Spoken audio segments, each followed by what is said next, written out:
I've always considered myself an observational type of person, and not some creepy sense that I'm like watching what people are doing. Well, hopefully not.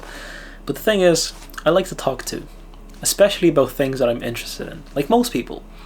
If there's like a conversation in the gym or sauna about nutrition or cancer research or human nature or psychology, of course I'm going to jump in and talk about it because it's something that interests me, right? Have a conversation, try and learn from it, like most people do. But this is like, that's my scope of interests, and obviously things are broader. Like there's a lot of more interests that I'm not interested in than I am interested in. So at these times I don't just simply withdraw and like stay in my own world and daydream about my own life. Whenever people are having conversation about things that I'm not clued in on, I usually just observe. I observe their demeanor, their body language, their facial expressions while they talk. I can see if someone is a friend or someone doesn't want people around. You know, if a person comes over to another person, I can see by their facial expressions if they are wanted. I can see what is going on. It's something that I've been good at from childhood. Like I remember my dad used to bring me to pubs in Lithuania when I was very young, like 5 or 6. And my dad would have, you know, like a lot of friends around him, and these friends are like 35, 40 years old, and I mean like hard men. Some of these men have been to prison, and like, you know, me just a little kid there observing my surroundings, like I can't talk about whatever they're talking about. They're talking about, you know, manly stuff. I'm just a kid, so I would just like sit there quietly, you know, and just observe, like listen in on conversations. And this kind of just stuck with me since childhood. I don't know if this is a good thing, but anyways, I've noticed that a particular conversation people are having amongst themselves is a conversation about happiness and what happiness means to them. And one thing I picked up on is that people are having a difficult time distinguishing what happiness is or finding happiness in life. And happiness overall has always been a very fascinating subject for me. Like, what does happiness mean? And of course it means a different thing for each individual. We're all different. Happiness is a different thing for me than it is for you. But the thing is, I believe that finding happiness is actually quite easy in life, unlike other people. Like, I consider myself quite a happy human being. Like, there are very, very minimal times that I'm unhappy in life. Like, I could be doing anything and I'm quite happy. And if I'm not happy, I can make myself happy quite easily. So, in this sense, I believe that I can give you some advice in finding true happiness in life if that is something that you're looking for. And I'm going to try and cut this short because I don't really need to, you know, blabber on about this subject for too long, because it's quite simple. I just observed the fact that when people have a very little amount of wealth that belongs to them, let's say someone in Mexico or someone that doesn't have a lot of wealth, even someone in Africa or someone in the cold Siberia, they are welcoming people. And whenever a guest comes their way, if some person comes their way, they are going to be very welcoming, and they will invite them into their home and offer them food, whatever food they have. They might not have a lot of food. They might just have like a bit of, you know, black bread in the fridge and some soup that they made 3 days ago. But they are happy to give like 2 bowls of that soup, like half of the soup they have and like half of the bread they have, to whoever comes their way, even if they don't know the person. They're very welcoming and they're very generous people. And that's what I've noticed. People that have the least are often the most generous people. But the thing is, they are often also the most happy people in this planet, on Earth. Obviously, where else? But the thing is, this is again what always fascinated me. Whenever people acquire a large amount of wealth, a large amount of finances, a certain element of greed kicks in. And this greed is ever growing.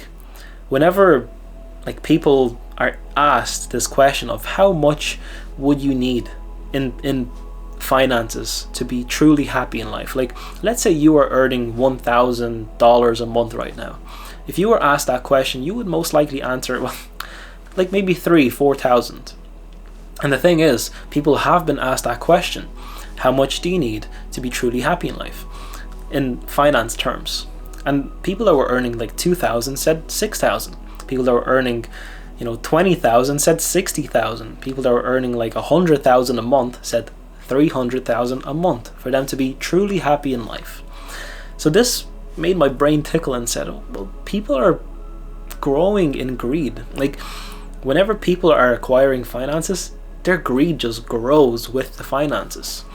And the thing is, I can just observe, just from what I see, that people that have a lot actually don't give anything back to the community, to people. They just like to hoard it all for themselves. And the point that I'm coming to is those people that have so much, especially in terms of finances, are the greediest of people and are the most unhappy people on earth. They might have so much, and they might try and portray a lifestyle of like happiness to Instagram or whatever other social media they have, but in reality, this is all they have. They are actually not truly happy people. They often fall into depression, fall into alcohol or drug abuse. Like, why else would a person fall into alcohol or drug abuse? Again, because they're in pursuit of some kind of happiness, some kind of pleasure. So they're not getting this pleasure from the acquired wealth that they have. So it's not enough to them. So this element of greed is so fast and rapid in growth that they want to outsource, and they are looking for more pleasure in terms of drugs and alcohol. They can't just simply use the money to make themselves happy. They need more. They buy drugs and alcohol and other things, like maybe they buy prostitutes, maybe they do something else that is not so good for our soul. Hedonism in ways, just hedonism. So this made me think, people that don't have a lot in life are often the ones that don't really need to seek pleasure. They receive pleasure just by simply giving. By simply, like, let's say, I'll tell you an example. Have you ever given someone a gift, like a birthday gift or a Christmas gift, like some nice gift, like a nice gift, something that means a lot to someone else? Like, you've put a lot of thought into that gift, and let's say it's your mum or dad, or maybe it's your girlfriend or someone else, a friend that is dear to you. You've given them a gift, and seeing their facial expression, seeing their the energy they show is so heartwarming. They're so happy receiving this gift that you've put so much thought into. It might have not cost a lot of money or whatever, but the thought that you've put into it, it just makes them so happy. It makes them glow. And this makes you so happy. It makes you happier than them.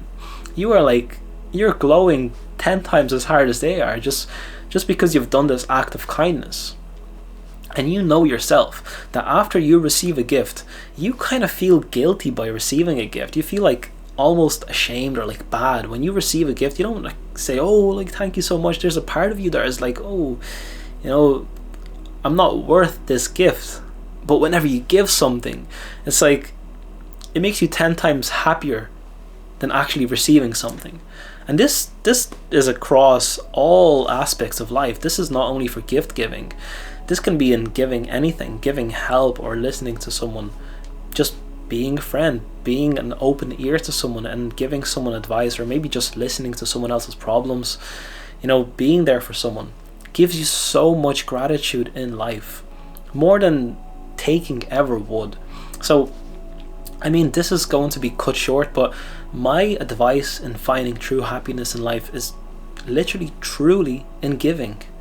Now, giving more than taking, and that's my strongest belief in life, that we are on this planet to give, not to take, but to give. And the more that we give, the more fulfilled and purposeful we feel as humans. We feel like we're here for a reason. Once we start giving, this snowballs into a routine. We start giving more and more and more, and it's not like we're going to be dead broke or like just by giving. Like, we give whatever we can in limits, not like we give everything that we possess, but we give bits. If someone's in need, if you see a homeless person, you give them a little bit of money or food or whatever, and it makes you happy, and it snowballs into like helping out, giving back to the community, giving back to society, giving back to people that actually need more than you do. And this will make you happy. It will make you feel purposeful in life. It'll make you feel like you're actually doing something on this planet instead of taking like some kind of parasite. And again, the reality is there are a lot of parasites on this earth that just take, and nothing else. That's my advice to you. Give more than you take, and you will be happy. Peace.